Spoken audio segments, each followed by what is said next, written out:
투자하는데 사업자를 내는 부분이라든지, 오늘은 이제 그 세법하고 전자소송 강의가 진행이 되는데요. 네.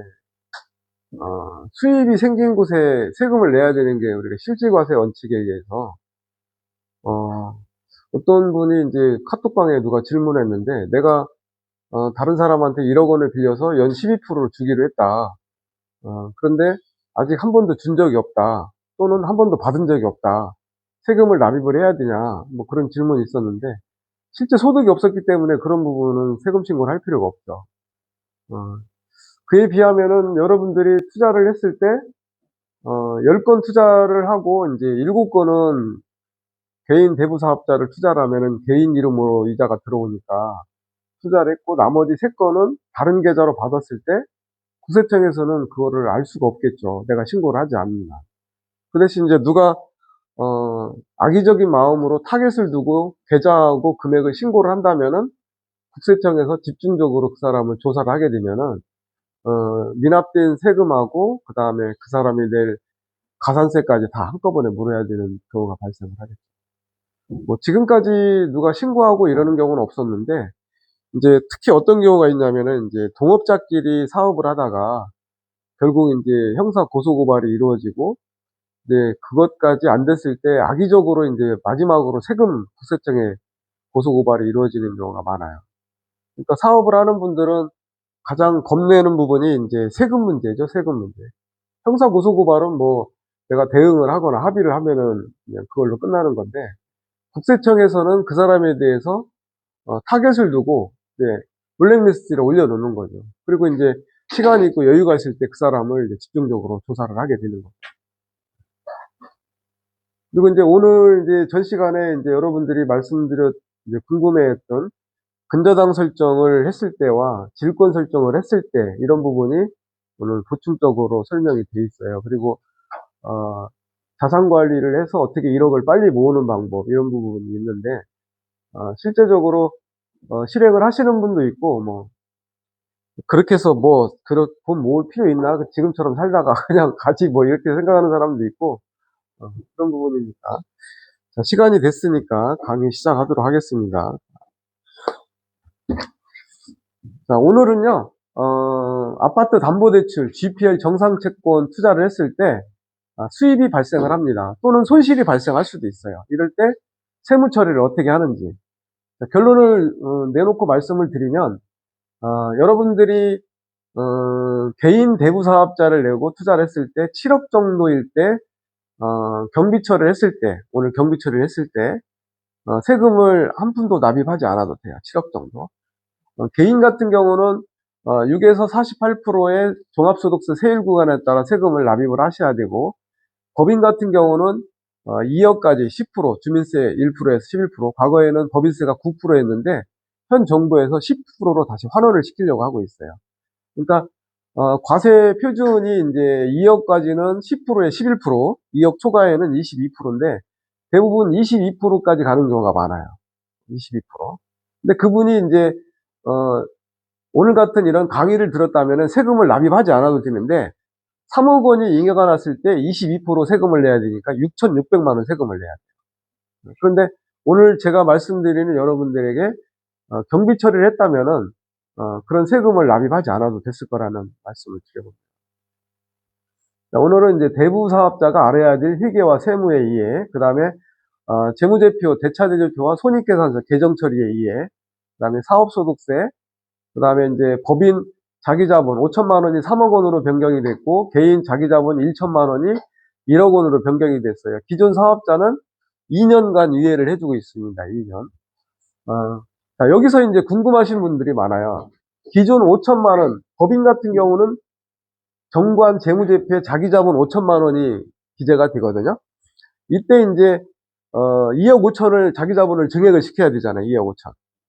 2억 5천을 자기자본을 증액을 시킬 때 내가 투자한 금액이 2억 5천인 대출채권을 그 2억 5천으로 자기자본을 증액을 하든지 아니면은 내가 투자금을 받은 거를 가수금 처리를 하는데 가수금을 자기자본으로 2억 5천을 증액 변경을 하면 돼요. 그걸 회계 처리로. 그리고 기존 자기 자본이 1천만 원이면은 자기 자본이 1억 원으로 변경이 됐는데, 이런 분들 같은 경우는 내가 잔액증명서 통장에 1억 원이 있어도 되고, 또는 내가 투자 금액이 1억 원이 넘는 경우에 그걸 자기 자본으로 환원을 시켜도 돼요. 이거는 기장하는 세무사님한테 여쭤보면 되고, 여기 자기 자본을 5천에서 2억 5천으로 증액을 시킬 경우에는 한 180 정도의 비용이 들어가요. 자기 자본 증액하는 정관 변경 비용이, 세금을 납입을 할 때.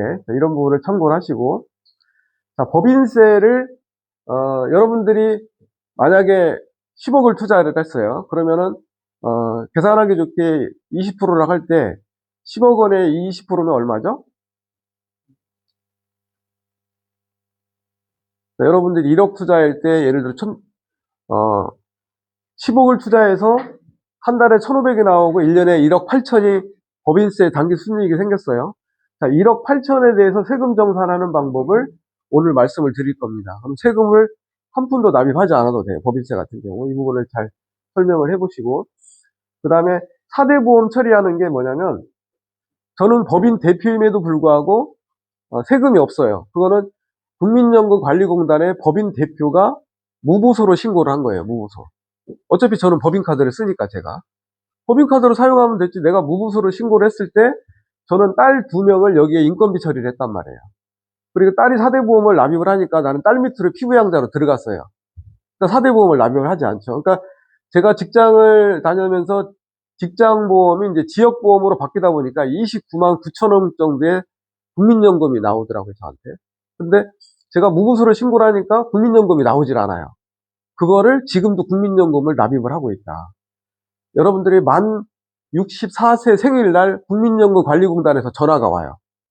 자, 국민연금을 더 납입을 하실 겁니까? 아니면 여기서 중단하시겠습니까? 그리고 만 64세에 연금을 이제 매월 이제 받으면 되죠. 네, 그 부분은 이제 이따가 이 부분을 잘 한번 살펴보시고, 그 다음에 여러분들이 가지고 있는 돈 10억 원을 투자를 했어요. 10억 원. 근데 다른 사람이 이걸 투자하고 싶어 해. 자, 이때 법인 통장에 그분의 돈을 돌려받죠. 그 법인이 채무자가 되고 투자자를 채권자가 되는 거예요. 자, 그렇게 차용금 신청서에 뭐 공증을 받아줘도 되고, 그때 법인 통장에 돈 들어온 돈을 차변에 현금이 들어오고 대변에 가수금 처리를 해야 돼요. 대차대주표. 이때 대차대주표의 가수금은 법인 입장에서는 언젠가는 갚아야 될 부채란 말이에요. 그러니까 차변에는 부채이기 때문에 차변의 자산, 대변의 부채니까 대변의 부채 처리를 하게 되고, 법인의 가지금이 너무 많은 경우에 이거를 잘못 뺏쓰는 경우에 법인 대표가 횡령으로 걸리는 경우가 있어요. 자, 이때 이걸 가지금을 정산하는 방법. 예를 들어 특허권으로 정산을 한다든지 아니면은 뭐 여러 가지 방법들이 있습니다. 그 부분들을 한번 살펴보도록 하겠습니다. 그리고 개인 투자를 했을 때 여러분들이 개인 사업자를 내고 투자를 하거나 개인으로 투자를 했을 때 5월 달에 종합소득세 세금을 6에서 48% 세금을 납입을 하게 되는데, 좀 전에 말씀드린 것처럼 7억까지는 개인 사업자를 납입을 하고 하시는 게 좋아요. 왜냐하면은 법인 같은 경우는 법인세를 납입을 해야 되거든요, 여러분들이. 법인세를 납입을 하면은 20% 이렇게 납입을 할 때 종합세 세율 구간보다는 적다고 생각할 수가 있겠지만, 여러분들이 종합소득세 세율 구간에 따라서 경비 처리하는 거와 법인과 경비 처리하는 게 좀 다를 수가 있어요. 그 부분들을 한번 잘 살펴보시고, 그 다음에 자기 자본 5억 원이 금융감독원 법인인데, 이때 이제 이 법인도 마찬가지지만 결산주정, 세무주정을 했을 때, 제가 직장을 다닐 때 지점장일 때는 업무추진비라고 그 개정 과목을 떨어냈는데, 지금은 여기서는 접대비라고 개정 과목에 나와요. 접대비. 그러면 접대비는 1년에 3,600만 원까지 쓸 수가 있어요. 업무추진비하고 그 다음에 경조비를 합산해가지고. 그런데 1년 동안에 내가 2천만 원밖에 쓰지 않았어. 그러면은 1,600을 쓴 것처럼 경비 처리를 해서 하는 게 결산조정, 세무조정이에요. 근데 여기서 이제 비용을 좀 많이 받죠, 세무사들이. 이런 부분을 살펴보고, 그 다음에 전자소송으로 지급명령, 경매, 대여금 청구 소송하는 방법, 이 부분을 한번 하고, 전주에 했던 거를 잠깐